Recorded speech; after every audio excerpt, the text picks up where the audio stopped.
All right, we are back here on the podcast, getting you ready for the NBA Finals. Unfortunately, our New York Knicks did not make the finals, but back with me as always to talk some NBA playoffs from the Sorry to Interrupt podcast. Tom Bocchino is here, and Tom, we did not wear black for the funeral here of the Knicks. We forgot. We forgot, but we are going to have a little moratorium on the 2025 season. We got to do it. It's a little early though. I'm still hurting. Yeah, we came this close to June Knicks basketball. We haven't had June Knicks basketball in about like 25 years. Yes, that is true. Did they must have finished before midnight, so I think you're Yeah, absolutely right. But 11:15, I think, the game wrapped. there's always next year. There is always next year here, and I think the thing I said at the top of the pie, I want to get, if you agree with me on this. This series was like the scary mirror of what the Knicks did to Boston, where they blow the big lead game one, they lose two at home. They get the bounce back game in three and five, and they lose in six. So very freaky, like to see basically the same series play out to them, to what they did to Celtics. Couldn't agree more, man. It was just adjustments. Maybe the team, maybe they weren't built to be able to do it, but for whatever reason, the Pacers just exposed them. Yeah.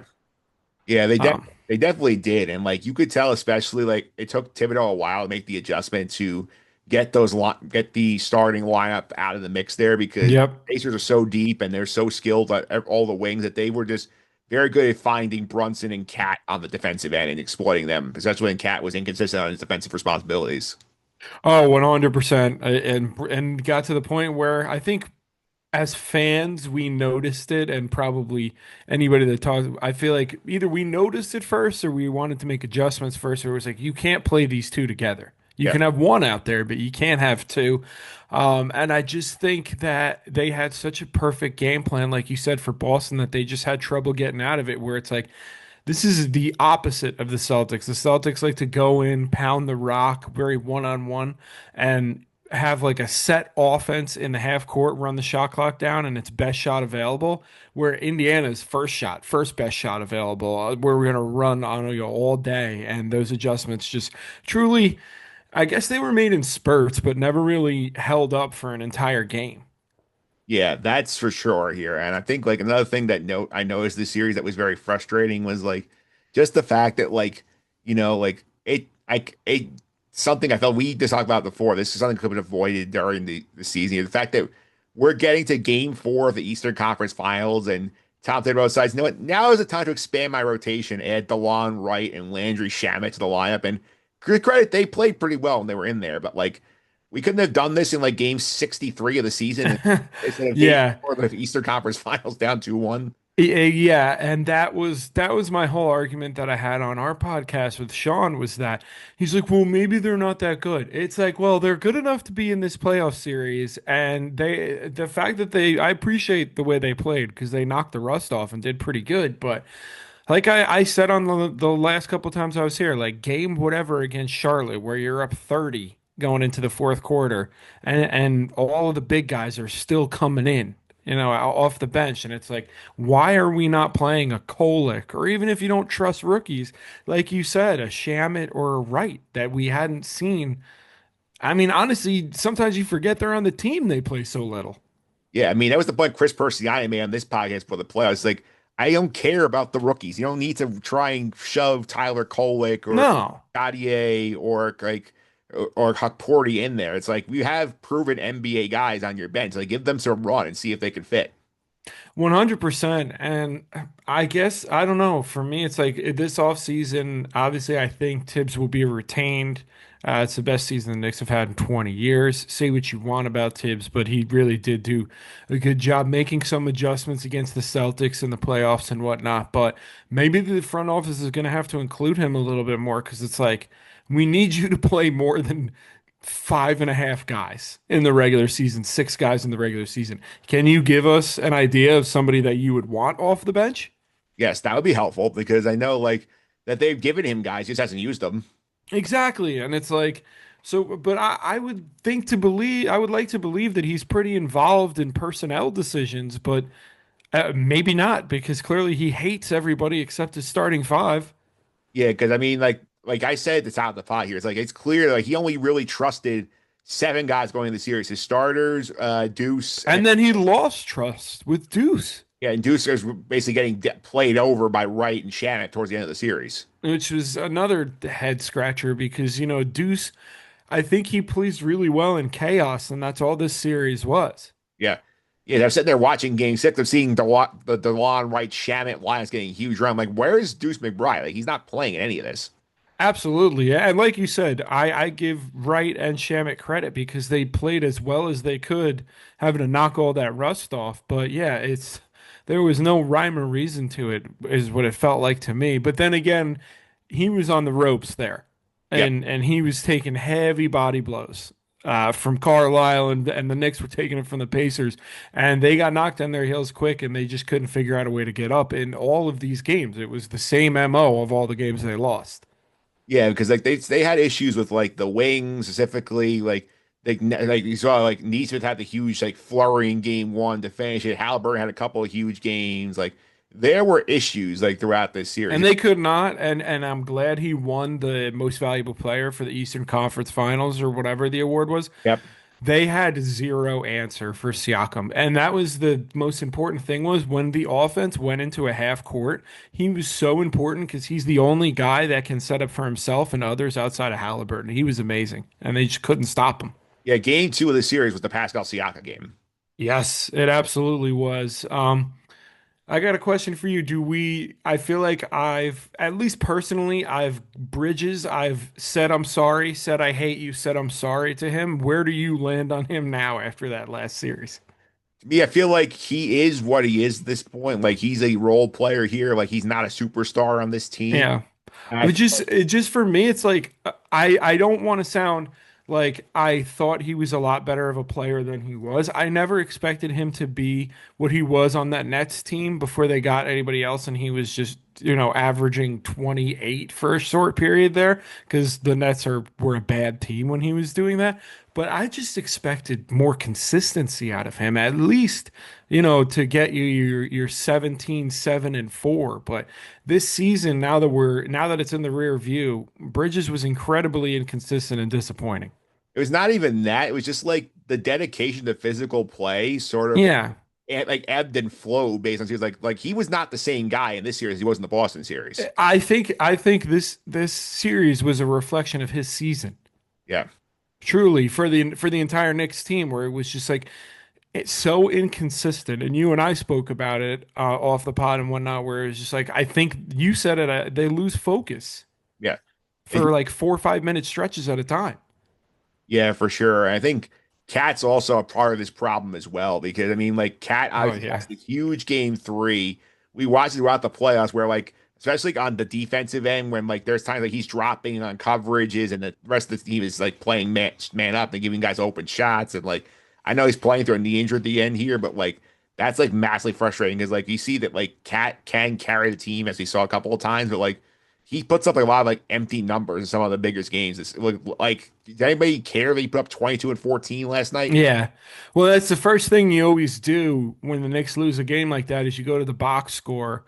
And I always check to see if my eyes matched his numbers, and they don't every time because I don't know what his player efficiency rating or whatever it was, but I'd have to assume it was heavily in the minuses after yesterday. Yeah, I would certainly say that. It was definitely pretty low, but like the thing that frustrated Cat is like we know Cat is the only guy other than Brunswick who can really just take over a game offensively for this team, but like he's become such a liability defensively that it Are really we gonna give are it up. we gonna have to accept the fact that I think this is his 11th year in the league, and maybe this just is who he is? Yeah, if it is who he is, he's still a great player. You have to work Yeah, around him. just flawed, just a flawed great player, and he's gonna need help, and I think he could be the second best player in a championship team, but that third and fourth player better be fucking awesome. Yeah, you need to also be aware that like when he's on the floor against like some of these teams that are switching, you need to have like do the Minnesota model where you have the defensive minded. Yeah, it's almost like he's a pitcher that has that special catcher that only catches him. It's like they have to be attached at the hip, whoever that is defensively. Yeah, and in terms of the Nick like progression going forward here, I know that there is obviously the big hot takes like after the series, like oh like fire Thibodeau, trade away Cat Bridges. I don't think you need to do that. I think No. the fact that this group got as far as they did and they beat the Celtics, I know Tatum got hurt. They were winning that series before that. So I think what they did is fine. I think you need to, fill out your bench, give more options here so that like you have depth and you can really run a 9-man rotation in the playoffs. You run to a team like Indiana at that point because the East is open with Boston losing Tatum. Who knows the Cavs can duplicate what they did. But you cannot assume that we're all going to get to the playoffs healthy like we did this season. I think you have to be more flexible, just like get better depth on your bench. Well said. I think that's exactly right. I think anybody that says you got to fire Tibbs and do all this stuff, just a complete overreaction. My my response to anybody with Tibbs is who's the better guy? If you want to say it's Mike Malone, maybe, but then again, he was pretty good in Sacramento, but the most success he obviously had was with Giannis. Like, I mean, come on. And then as for player personnel. Unless you're gonna, I mean, not Giannis. He had Joker. Yeah. Excuse me. But speaking of Giannis, unless you're gonna trade him for Giannis, where are you gonna send Cat? Yeah. And Milwaukee ain't taking back that contract for Cat. So I think you just need to, like you said, strengthen around the fringes and get some freaking guys here that Tibbs is willing to play and is excited to play. I saw an interesting idea online, or we can talk more about this. I think a couple of weeks we're going to do a pod with Sean and sort of do an NBA offseason preview here. But this idea, I saw one of the Nick accounts on Twitter post this. It's this interesting idea with the mid-level exception here. What about Chris Paul as the backup point guard? I wouldn't mind that at all. What's because he's still great defensively, and he brings kind of not to say different. It is a different game from Brunson, and he's going to get people more involved. Where Brunson is much more of an ISO heavy player. I actually really like that. The only thing is that, when we go out and get a Chris Paul at this age, like you kind of have to accept the fact that he might give you 30 games and that's it, as opposed, or he might give you a magical 62 games, 63 games and send you on a playoff run. But that would be amazing, especially because he's like the last player from my childhood that I look at as a child instead of like an adult watching basketball. And I really want him to get a ring because he's like the last one not to have it that's still playing. Yeah, and we talked about this too. I mean, like the Knicks have been late to Chris Paul for years. Back to the point, Hmm. I mean, like Leon Rose first got here, one of the things that was rumored is like we're going to trade for Chris Paul. I'm like, I would not be shocked if they consider that again, considering like he's not going back to San Antonio after this year. No, not at all, because they're most likely going to have Harper in there all as of now. But who the hell knows what's going to change? But I don't think they're going to bring him back. And I think on a mid-level, he'd be an excellent starting point. And then bringing guys back, like I wouldn't mind if they brought back a Shamit, but I need to see him play. Yeah, I forget who the account was, but the theory I saw like of the offseason was basically like he was make a coach like promoting Thibodeau to like a front office and hiring the coach. I don't think it's gonna happen, but like his player moves I saw was like Chris Paul re-upping Shamit and getting Looney out of Golden State. Like he added those guys to the rotation. I think Looney would be an excellent complement to centers that they have as well. Yeah, because I think the thing like the way I said at the top of the pod, I think there's three things you need. You need a backup point guard, which would be like Chris Paul or somebody of that caliber, like who can run the floor when Brunson comes off. Because even with Deuce right there are times they just struggle to score the ball when Jalen Brunson's not out there. Yeah, because Deuce McBride is kind of like I said, a play with his hair on fire kind of guy. He's not going to initiate an offense for you. Yeah, you have him. You get a wing who can shoot, which Shannon showed he can do that. If you want to come back on vet man, you can do that. And then Hmm. you need insurance as a rim protector because if Mr. Robinson missing like 6 months of the like 4 months of the season really killed them. Absolutely. But again, thank God Robinson's not in a contract year because he would have made himself a ton of money. Yeah. Yeah. Well, next year's his contract year. So, Yeah, we're gonna have to say he'll probably get hurt, unfortunately for him. That's just the way the odds look. But I mean, I'm excited to have him coming into next year. I really am. all right. Can we get to the Reggie Miller thing for a minute? Let's hear you rant because I watched it on mute as did you for the most part. My opinions are I'll give him credit before you completely take a dump on him because I think that's what's coming. But The one thing I will say is I thought he was less homery than I expected. That's he was still pretty homery. He was, but it wasn't like I was watching a Celtics broadcast on Nesson, which is kind of what I expected for him to dance all over the Knicks for the entirety of the series. Yeah, I mean, there were points where Reggie Miller was, like kind of fair, like a stretch in game five when the Knicks were getting called for all those fouls in a row. Like Reggie would say, these are ticky tack, it shouldn't be called here. But I mean, last night between, him accusing Karl Anthony Towns of faking his knee injury, of basically saying Ah, OG Anunoby, like the play the Pacers challenge, going like that was one of the most blatant offensive fouls in the history of the league. And then did you catch him after the game? Because we know before the game that he wore the black to go with the Pacers with the blackout. Did you? I did not. That game was turned off very quickly. I can tell you that. I call it on social media here. Is you know how after the game, like when they do the trophy presentations, usually the play-by-play guy is like down there, like announce. Oh yes, yes, yes. Reggie Miller is down there handing the trophy to the Pacers owner. Oh, how nice. How fucking nice. I mean, that is bullshit. And I guess you're right. There was a little bit more biases in there. Listen, fuck them. I can't wait till they get blown out by OKC. I mean, like what other sport have you ever seen the analyst go hand the trophy to the owner? No, that is crazy. And people always talk shit about Joe Buck. But in my opinion, I don't agree with that. I think Joe Buck calls things pretty much right down the middle. But this one is bad because he's a national reporter all year round. It's not like Ron Darling or whoever, where they pull him out of the booth to Yeah. do the playoffs like TBS does. This guy's a national all year round, and he's acting like like I said, like he works for Nesson. It would be this would be the equivalent of like if when the Braves won the World Series a few years ago, if John Smoltz went down the field and handed the trophy to the owner.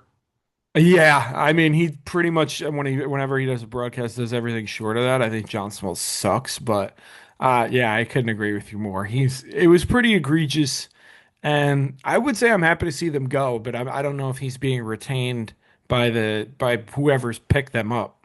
I know like Amazon hired Kevin Harlan, which is great, which is he deserves to be calling games somewhere. So like Reggie Yeah, Miller, fine, go like fly in eternity. The fact that he was the one calling the series is a joke. 100%, and felt like a loss once they announced that he was. Yeah, I mean Stan Van Gundy was much better either. No, I don't know why. Sometimes I like the funny banter, but then at some point it's like the context here is not even close. So, but yeah, and then I don't know. I don't know how I feel about a three-man kind of booth as well. Yeah, the thing is like I feel like Reggie was actively rooting for the Pacers and Stan sort of went along for the ride with him.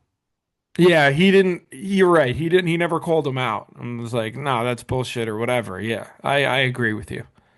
Because like and Reggie after the series is reposting stuff on Instagram going on about like the Knicks are frauds, like the fan base is front runner. Like Reggie, you haven't won shit. What are you talking about? Yeah, they've never won a title. Get the fuck out of here. All right. They're having their moment right now. Yeah. Whatever.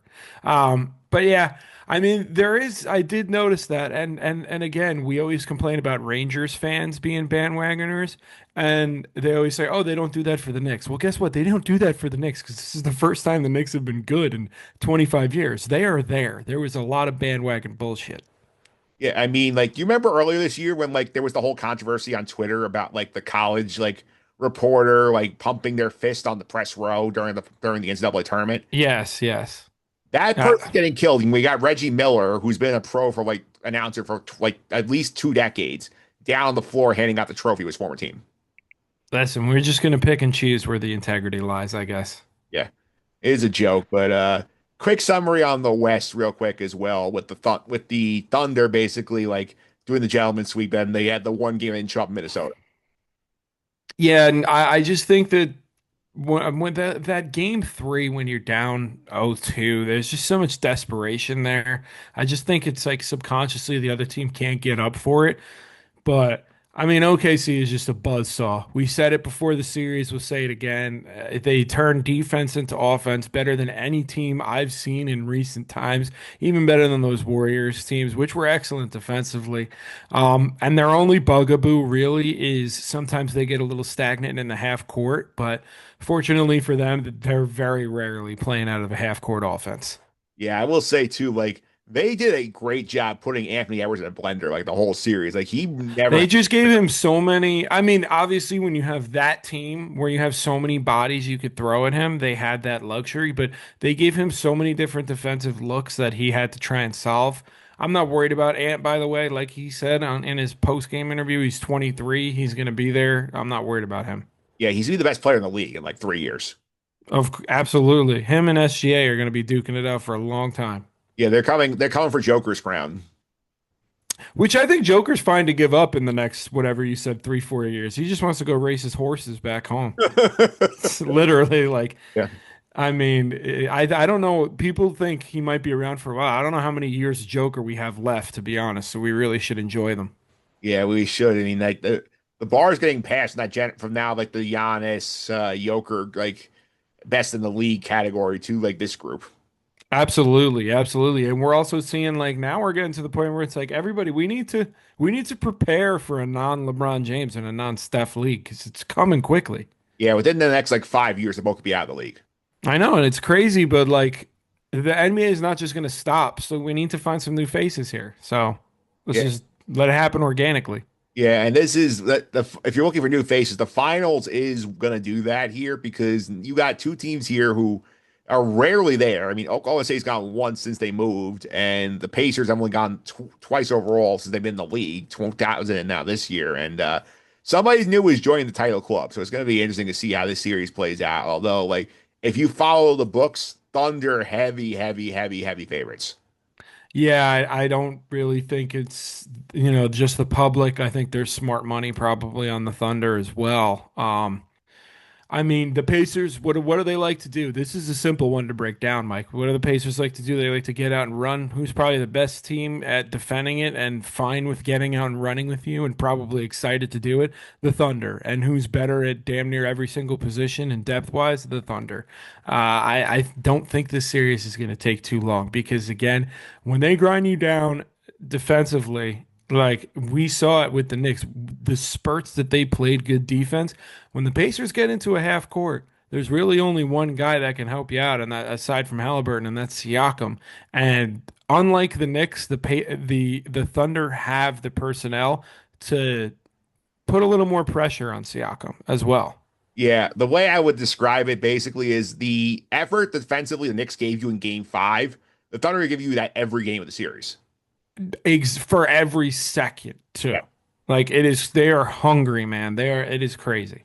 Yeah, I looking online earlier, I read The Athletic, basically summed it up here. Like the Thunder are minus 700 favors to win the NBA final. This is an absurdly high total for a championship series.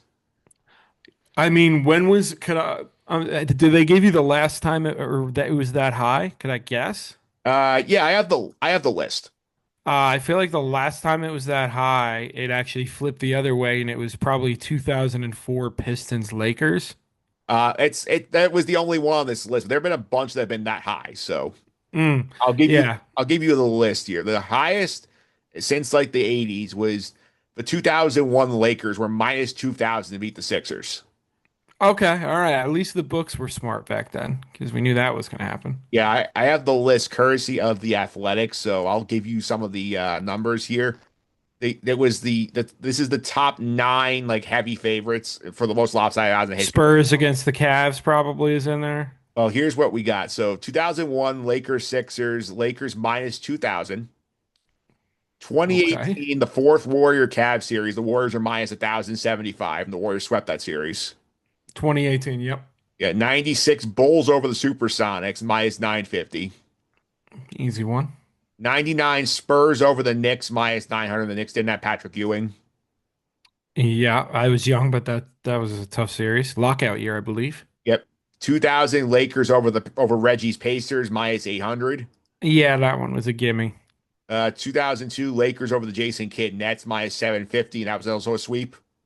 Can we also take note of how shit the Eastern Conference was in this period of time, Oh yeah, it was and that's part very, of the reason why the Lakers were that good.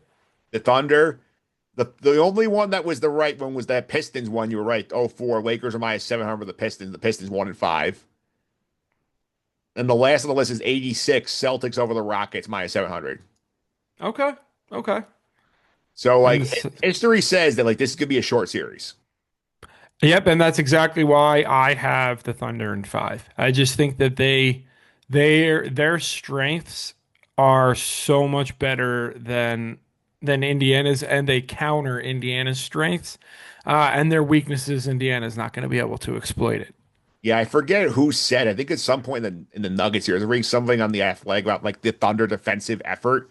They said the way it was described is that when they're out there defensively, it's five guys playing on a string and they're all moving together, which is Which we saw in spurts, dude. You and I were talking about it with the Knicks, and it was like they're half the players aren't even good defensively, but they were on a string. But like we talked about, OKC does it all the time. It's like a Rick Pitino team out there. with all their guys.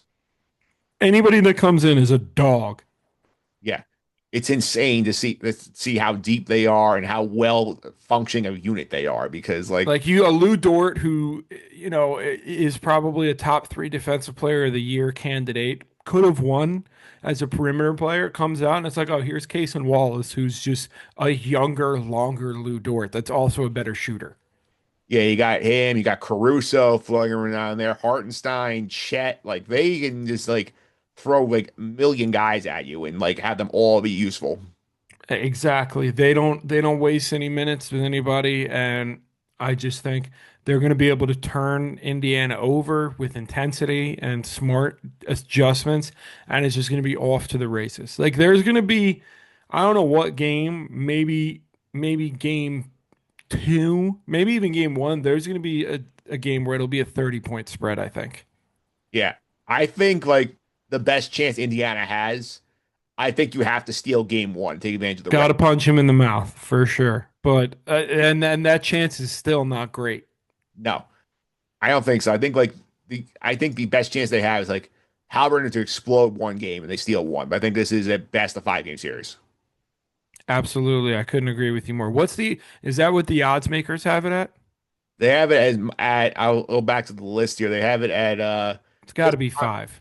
they says here for context overall, the most likely outcome is Thunder and 5 at plus 200. Thought so. Then the next one is a Thunder sweep at plus 325. That was actually going to be my next guess was a sweep next, which yeah, it is. And seven is probably the highest. Yeah, in the playoffs here, again, the athletic article about this, I'll mention here. The Thunder were minus 350 over Minnesota, minus 800 against the Nuggets, who took them seven, and minus 2,000 against the Grizzlies, who they swept. Yeah, that's that. No, well, the Grizzlies. Yeah, the Grizzlies they embarrassed, but we knew that was coming. And I picked them only to lose two games in the playoffs, I believe, and then I upped it to three. I'm still pretty damn close. Yeah, they've lost four. Yeah, exactly. And I only think they're going to lose one in this one, if that. So, and this may very well be a sweep. Like this might be unbelievably lopsided.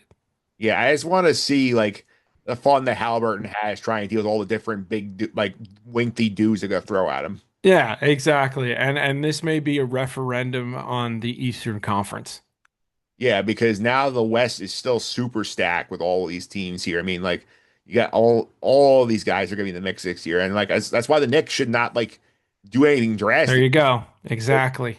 because they could very easily be in the finals next year if they just make a couple of good moves to fill their bench out. You love to get my hopes up, but I agree with you. They easily could, and thank God the Knicks are in the West, or excuse me, in the East. Yeah, can you imagine, for example, like I'm trying to think of who the like I'd say like probably like think about what Minnesota has to deal with in the West. Oh, think about anybody. It's so demoralizing, like, and there's going to be teams that are going to be better next year. Like, look at what we have that you run down the playoffs, and then it's like, well, who are we missing? San Antonio, like, Yeah, San Antonio with Wemby back, probably a playoff team. and they have the number two overall pick on top of that. It's You're probably crazy. you're probably adding Dylan Harper to that team. It's nuts. It really is. Thank goodness the Knicks live in the Eastern Conference. Yeah, even a team. I think you put like Memphis in the East. I think Memphis is like a top four seed in the East. Oh, wouldn't doubt it, but that's fine. We just got to take advantage of it and to get hot going into the finals against OKC next year because that's what's going to happen. Yeah, and if you get Indiana again, have more depth and not figuring out your rotation in game four. Yeah, and have a plan, have a clue out there, Tibbs. All right, absolutely, Tom. Thanks for all the time. Really appreciate it. If you want to follow you on the Sorry to Interrupt podcast, how can I do that? Follow us on Twitter at Sorry Sports, Instagram Sorry_Sports, as well as TikTok. And it's always a pleasure coming on, man. I appreciate it. Absolutely. Always a lot of fun here. And looking forward to chatting in a few weeks about the NBA offseason. It's always our most fun pod with us and Sean. Yeah, I can't wait to speculate. We're probably going to be doing that pod pretty quick. The NBA's real sad about this matchup. Oh, I mean, the ratings are not going to be great. I know, and for me, it's just pisses me off because both of these teams are really good, especially the Thunder, and we need to get used to it. So I just wish people would embrace it because, I mean, SGA is an incredible player to watch, and Jalen Williams, like, there's a lot of talent on these two teams. So I think everybody should get out there and watch the games because there ain't going to be too many of them. I think we're going five at most. Yeah, I think it's one of those things where like I saw somebody describe it on Twitter. It's a great point. It's like when you hear that this is the final match, it feels like it's a game that's gonna be on in the background of a sports bar, and it's not like the biggest game ever. No, yeah, I think the Western Conference, the conference finals in general was the peak of the NBA season this year, unfortunately for them.